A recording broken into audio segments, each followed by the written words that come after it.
नमस्कार। तो चलिए आज एक ऐसे पल की गहराई में उतरते हैं जब विज्ञान से कहा गया कि वो इतिहास और आस्था के एक बहुत बड़े सवाल का जवाब दे। ये कहानी है 2003 की अयोध्या खुदाई की और उन सबूतों की जिन्होंने वाकई सब कुछ बदल दिया।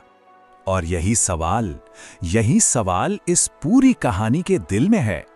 सोचिए, क्या होता है जब सदियों पुरानी मान्यताओं का सामना जमीन के नीचे से निकले ठोस वैज्ञानिक सबूतों से होता है? तो सवाल ये उठता है कि आखिर इस पुरातात्विक खुदाई की जरूरत पड़ी ही क्यों? इसे समझने के लिए हमें थोड़ा पीछे जाना होगा, इस सदियों पुराने सवाल की जड़ों तक। देखिए, ये विवाद कोई रातों रात नहीं खड़ा हुआ था। इसकी कहानी बहुत पुरानी है।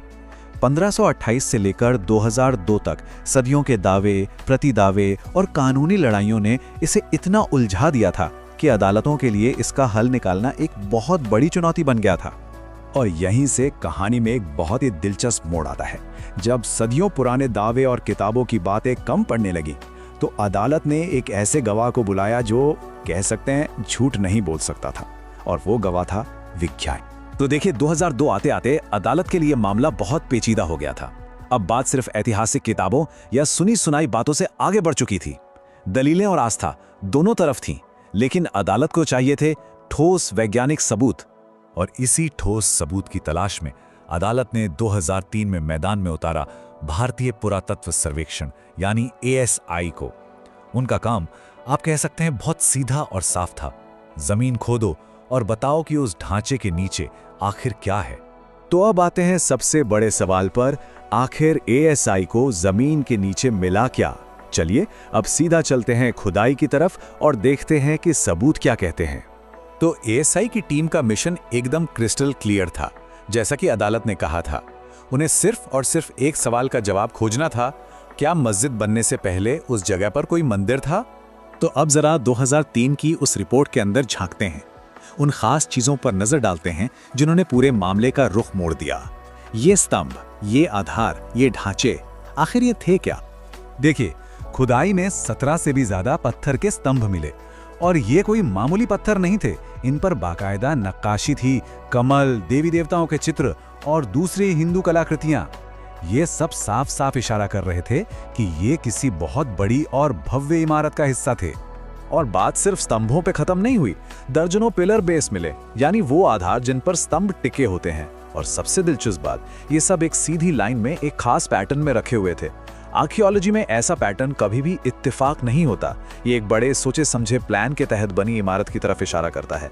साथ में मिली टूटी फूटी मूर्तियां और 12वीं सदी के आर्किटेक्चर के टुकड़े, ये सब मिलकर एक ही कहानी कह रहे थे। तो कुल मिलाकर इन सभी पुरातात्विक सबूतों का सार क्या था? सार यही था कि बाबरी मस्जिद के नीचे एक बहुत बड़ी संरचना पहले से मौजूद थी, जो उससे कई 100 साल पुरानी थी। अच्छा, तो इन सबूतों का असर क्या हुआ? असर बहुत गहरा था। इस एक रिपोर्ट ने, आप कह सकते हैं, पूरे विवाद के मिजाज को ही बदल दिया। चलिए देखते हैं कि कैसे इन खोजों ने आखिरी कानूनी फैसले की जमीन तैयार की। इसको ऐसे समझिए, 2003 की ASI रिपोर्ट से पहले ये लड़ाई ज्यादातर आस्था, ऐतिहासिक किस्से कहानियों और पुरानी परंपराओं पर लड़ी जा रही थी। लेकिन रिपोर्ट के बाद सब कुछ बदल गया। अब बहस का आधार बन गए भौतिक, पुरातात्विक सबूत, ऐसे सबूत जिन्हें अदालत के सामने रखा जा सकता था, जिनकी जांच हो सकती थी। और 2003 की ये खुदाई सिर्फ एक रिपोर्ट बनकर नहीं रह गई। इसका सीधा असर हमें 2019 के सुप्रीम कोर्ट के ऐतिहासिक फैसले में देखने को मिलता है। अदालत ने अपने फाइनल फैसले में ASI रिपोर्ट को एक बहुत ही अहम सबूत माना, और यहीं पर इन वैज्ञानिक नतीजों ने इतिहास बना दिया।